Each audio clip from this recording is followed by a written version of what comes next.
اس غزوہ سے جب آپ واپس آ رہے تھے تو ایک اور واقعہ جو آپ حضرات نے سنا ہوگا، اور وہ ہے مسجد ضرار۔ والذین اتخذوا مسجدا ضرارا وکفرا وتفریقا بین المؤمنین وارصادا لمن حارب اللہ ورسولہ من قبل وَلَيَحْلِفُنَّ إِنْ أَرَدْنَا إِلَّا الْحُسْنَى وَاللَّهُ يَشْهَدُ إِنَّهُمْ لَكَاذِبُونَ۔ مدینہ منورہ سے کوئی 1 گھنٹہ پہلے ذی آوان ایک جگہ ہے، وہاں جب آپ پہنچے تو یہاں آپ کو اللہ تعالیٰ نے اس بات کی خبر دی کہ منافقین نے ایک مسجد بنائی، اور یہ اس لیے بنی تھی کہ یہاں بیٹھ کر حضور اکرم صلی اللہ علیہ وسلم اور اسلام کے خلاف مشورے ہو سکے۔ تو یہ آپ کے جانے سے پہلے بنی تھی، مدینہ شریف سے بھی آپ تبوک کے لیے روانہ نہیں ہوئے تھے تو یہ بنی تھی۔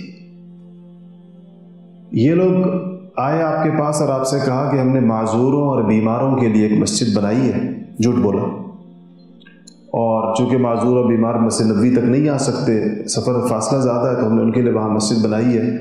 اگر آپ ایک دفعہ تشریف لے آئیں اور اس مسجد میں ایک نماز پڑھ لیں تاکہ وہ متبرک ہو جائے، بابرکت ہو جائے۔ تو آپ نے فرمایا کہ میں ابھی تبوک جا رہا ہوں، تبوک سے واپسی پر دیکھیں گے واپس آ کر۔ تو جب آپ تبوک سے واپس آ رہے تھے تو وہ جگہ رستے کے اندر آنی تھی، تو آپ نے اس موقع پر یہ آیتیں اور طریق اللہ جل شانہ نے اس مسجد کا جو وہ تھا، ان کی جو نیتیں تھیں اور ان کے جو مقاصد تھے، اس کو اللہ پاک نے کھول دیے، اور اللہ نے فرمایا کہ والذین اتخذوا مسجدا ضرارا، جن لوگوں نے مسجد بنائی مسلمانوں کو ضرر پہنچانے کے لیے، وکفرا وتفریقا بین المؤمنین، اور کفر کرنے کے لیے اور اہل ایمان کے اندر تفرقہ ڈالنے کے لیے، اور قیامگاہ بنانے کے لیے اس شخص کے لیے، وارصادا، اس کو ٹھکانہ بنائے اس جگہ کو اس شخص کے لیے، لمن حارب اللہ ورسولہ من قبل، جو اللہ اور اس کے رسول سے پہلے ہی برسر پیکار ہے، جو لڑ رہا ہے ان کے ساتھ۔ اور پھر کہا کہ وَلَيَحْلِفُنَّ إِنْ أَرَدْنَا إِلَّا الْحُسْنَى،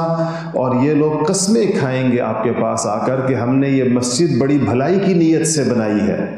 اور وَاللَّهُ يَشْهَدُ إِنَّهُمْ لَكَاذِبُونَ، اور اللہ پاک گواہی دیتا ہے کہ یہ لوگ جھوٹے ہیں، یہ جو آپ کے پاس قسمیں آ کر کھائیں گے۔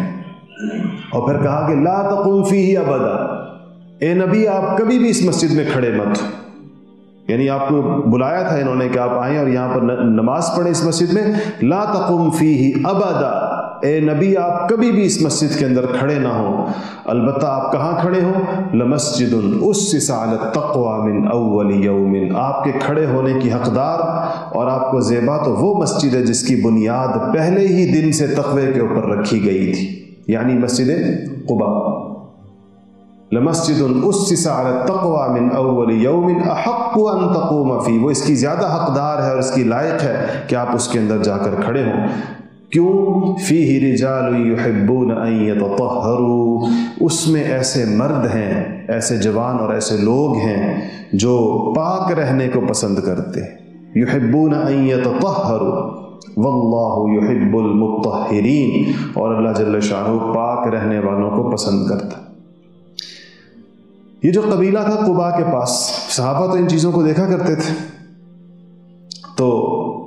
انہوں نے کہا کہ یہ ان کی وصف بیان ہوا ہے قباء کی مسجد میں نماز پڑھنے والوں کا، کیونکہ یہاں مسجد قباء مراد ہے کہ فیہ رجال یحبون ان یتطہروا واللہ یحب المطہرین۔ یتطہروا تطہر ہے، یہ لفظ عربیت کے اعتبار سے طہارت کی زیادہ بڑی کوشش اور اہمیت کی طرف اشارہ کر رہا ہے۔ یتطہروا، جب ایک درمیان میں آپ کو ایک تا بھی نظر آ رہی ہے، یت پھر تو ہے، یتطہروا، تو صحابہ کو اس بات کی ٹوہ لگی اور اس بات کا خیال آیا کہ ان لوگوں میں ایسی کیا خصوصیت ہے کہ اللہ جل شانہ نے ان کی طہارت کو خصوصیت کے ساتھ پسند فرمایا، اور ان کی وجہ سے مسجد کو بھی یہ امتیاز اور اختصاص عطا فرمایا کہ حضور اکرم صلی اللہ علیہ وسلم سے کہا ہے کہ چونکہ یہ پاکی والے اور طہارت والے لوگ اس مسجد کے اندر، طہارت کا بہت زیادہ اہتمام کرنے والے لوگ اس مسجد میں کھڑے ہوتے ہیں، تو آپ کے لیے زیادہ حقدار یہ مسجد ہے۔ تو صحابہ نے ان سے پوچھا کہ طہارت تو ہر ایک بندہ نماز سے پہلے حاصل کرتا ہے، اور ظاہر نماز پڑھنے والے طہارت کا اہتمام کرتے ہیں، آپ لوگ کیا اہتمام کرتے ہیں اضافی جس کی قرآن نے تعریف کی آپ کی؟ تو اس قبیلے کے لوگوں نے کہا کہ ہم استنجا کے لیے پانی کے استعمال کرنے سے پہلے خشک ڈھیلوں سے استنجا خشک کرتے ہیں، اور اس کے بعد پھر ہم پانی استعمال کرتے ہیں، یعنی استنجا میں پاکی کا حد درجہ خیال رکھتے ہیں۔ اس کی وجہ سے اللہ جل شانہ نے ان کی یہ تعریف فرمائی ہے۔ دوسری تفسیر میں یہ ہے کہ اس سے طہارت ظاہری اور طہارت جسمانی کے ساتھ ساتھ طہارت باطنی کی طرف اشارہ ہے کہ ان کے باطن بھی بڑے پاکیزہ ہیں، آپ کے ساتھ محبت میں، اور رسول اللہ صلی اللہ علیہ وسلم کے ساتھ ان کی وفاداری اور ان کا تعلق اور ان کا اسلام جو ہے وہ ہر قسم کے شک و شبہ سے بالا تر ہے۔